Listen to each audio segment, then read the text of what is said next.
Welcome, creative beings, to yet another episode of the MV series. Once again, my name is Maria Von Satin, and I'm your curator in chief. In today's episode, we will be covering the very special world of hairstyling, and I want to introduce you to Jawara, who's an iconic artist and also the senior beauty editor at large for ID Magazine, a title previously held by the iconic makeup artist Pat McGrath. He is also a Farfetch Beauty Global Collective ambassador, as well as a global ambassador for Dyson. If that weren't enough creatives, he has also won the British Fashion Council New Wave Creative Award and has had rankings on Business of Fashion 500 and Dazed 100 as well.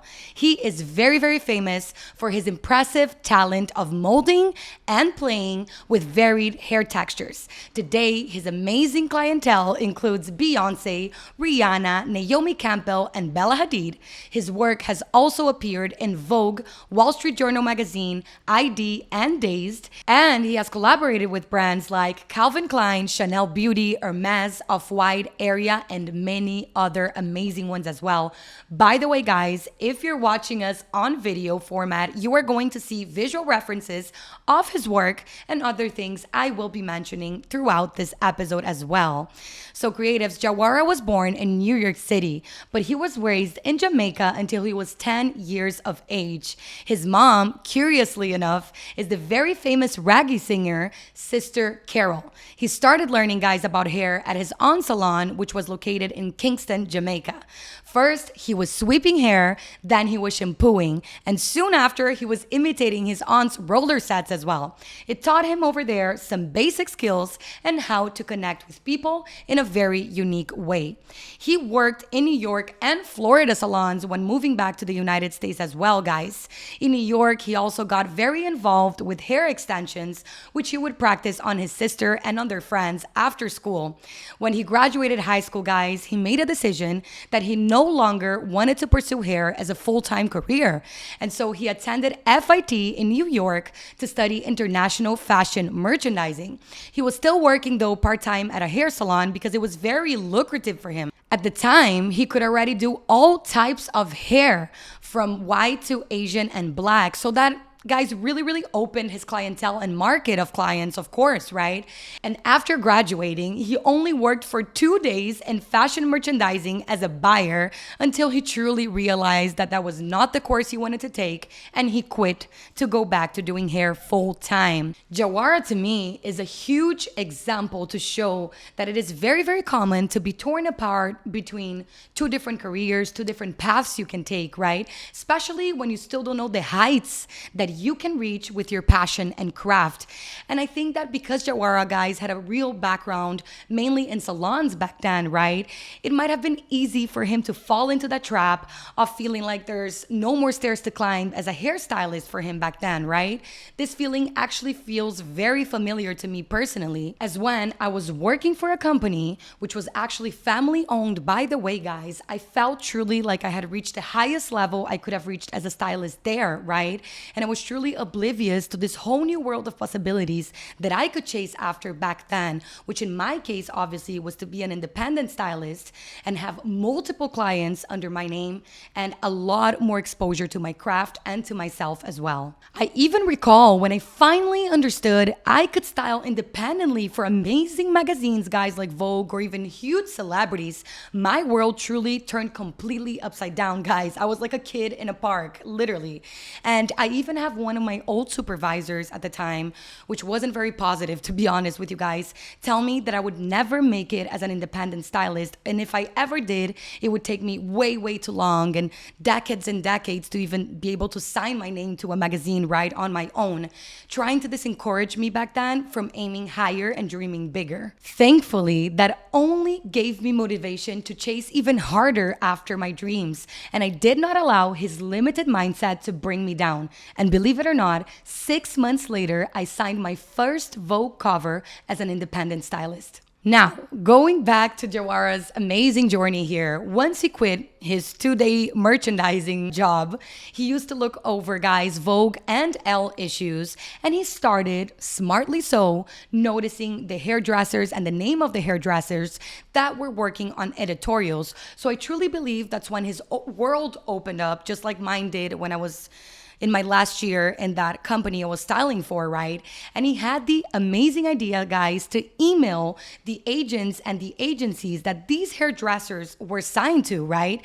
Asking if he could assist for a really long time until he finally got a response. One of his first backstage experiences was actually at a Marc Jacobs fall show back, I believe, in 2007, 2008, assisting for the famous hairdresser Guido Palau. And later, he became a full-time assistant for another very famous hairdresser, Sam McKnight, until in 2013, he decided to become independent. An important side note I would like to mention to you guys here is when Jawara was working at the hair salons before fashion, he was making a lot of money. As I mentioned, it was very lucrative business for him.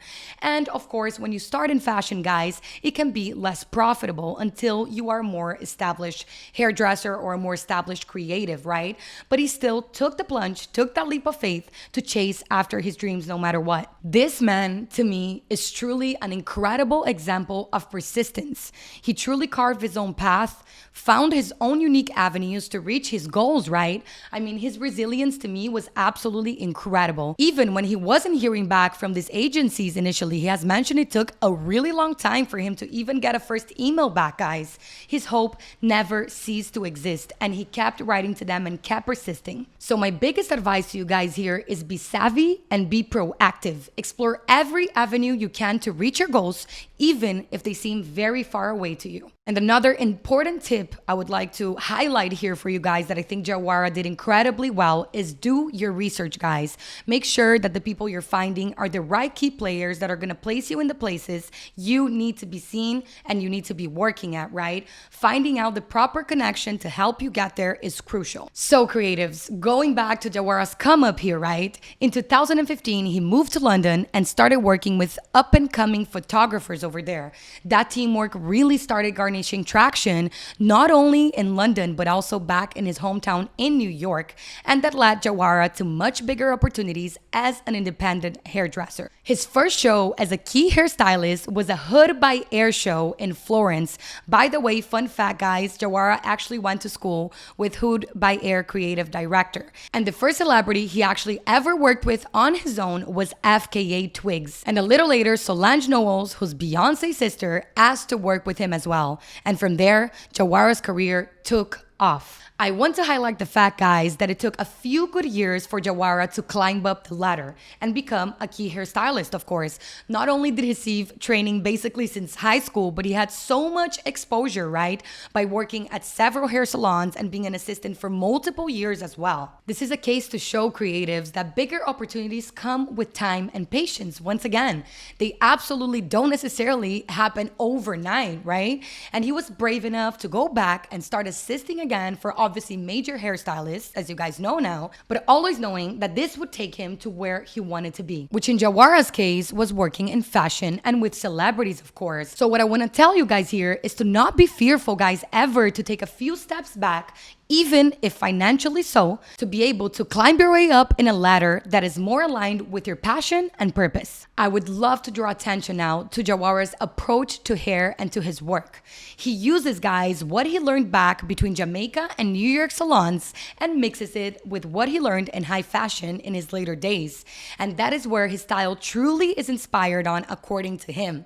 He has also mentioned that his process is not just focused on hair, as he likes to bring lifestyle and culture to his work as well, which I find is what truly sets Jawara apart in this field today. His skill set range is absolutely ridiculous, and his work is more than just hair, at least to me, and I think to everybody that follows his work today. today as well. It truly touches on culture and representation, and I think that is why he became the icon he is today. He created his own unique mark in the field by bringing diversity to the table. And once again, I think this just comes to show that when you find your voice within your field, that's what truly takes your career to that next level. Once again, Jawara is another example of that. Find your blueprint, find your voice, and use that to your favor. And talking about Jawara representing culture and, having a really strong voice in his field, I would love to share with you guys an important advice I saw Jawara speaking on, saying, and I quote, "I'd tell young stylists to understand culture as a whole. Watch a lot of movies, watch a lot of film, educate yourself, go to museums, understand yourself, understand your point of view." Additionally, he has also mentioned that you should never stop learning, as he still continues to learn more techniques himself every day, and he takes a lot of refresher courses as well. So important, people. My biggest tip here is take note on this advice. I could not agree more with Jawara that our industries, especially the creative industries, change and morph daily, right? And it's important for us to keep updated with times and with what's up and new and coming in our industries, right? You can never just sit back and assume that you know everything. I think that could be the biggest enemy of growth and improvement for a creative. Even when you've already reached great heights in your career, it's so crucial to still keep that student mentality on. That's truly what I've been doing throughout my whole career.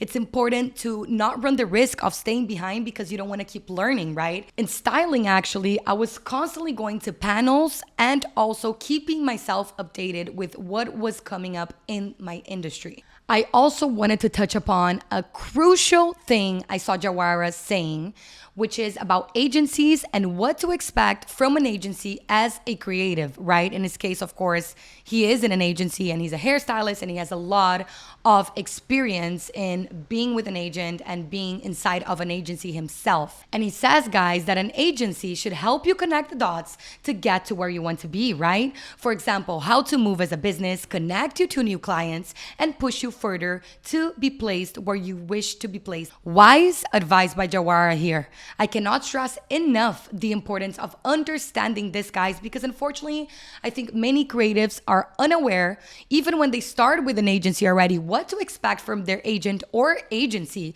But knowledge is power, guys, and do not settle for anything less than what they should be doing for you. I now want to share one of the main reasons I decided to speak about Jawara today, guys, and why to me, he's a huge agent of change in his field.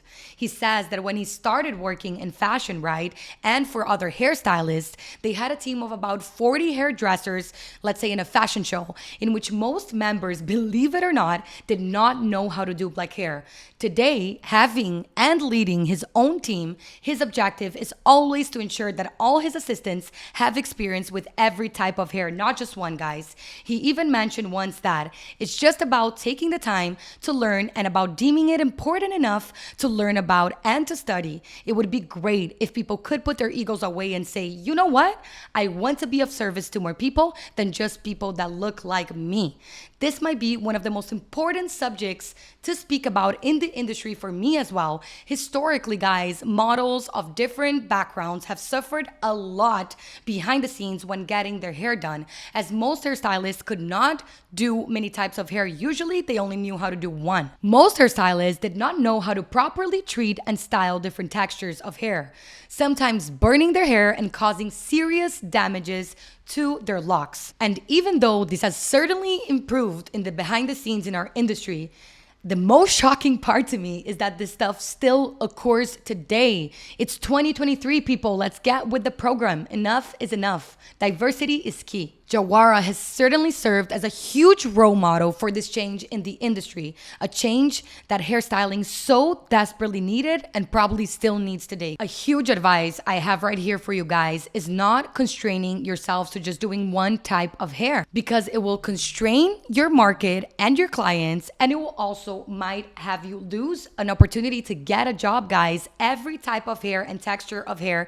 needs a specific care, and that can absolutely not be ignored. So analyzing Jawara's journey here, I think there are some key takeaways for us to note, creatives. One, be patient and persistent. This journey is a marathon, guys. It's not a sprint, right? And by acquiring experience, doing research, and persevering with constant reach outs, you will absolutely make it. Two, do not box yourselves in. Always be a constant student and keep up with new techniques in the industry. Number three and final, guys, acquire range within your skills. Inclusivity of all hair textures, even of all body types, let's say if you're a stylist, is absolutely crucial in this industry and, in fact, should be mandatory. I hope, creatives, that we have helped enlighten your path by introducing Jawara to you here today, by telling his amazing journey and contributions to his field and to fashion today. He has been an incredible force in the hairstyling industry, and I have no doubts he will continue to be one. Before I leave you guys today, I would like to remind you that the MV series is available on all our channels: Spotify, YouTube, Apple Podcast, and Google Podcast.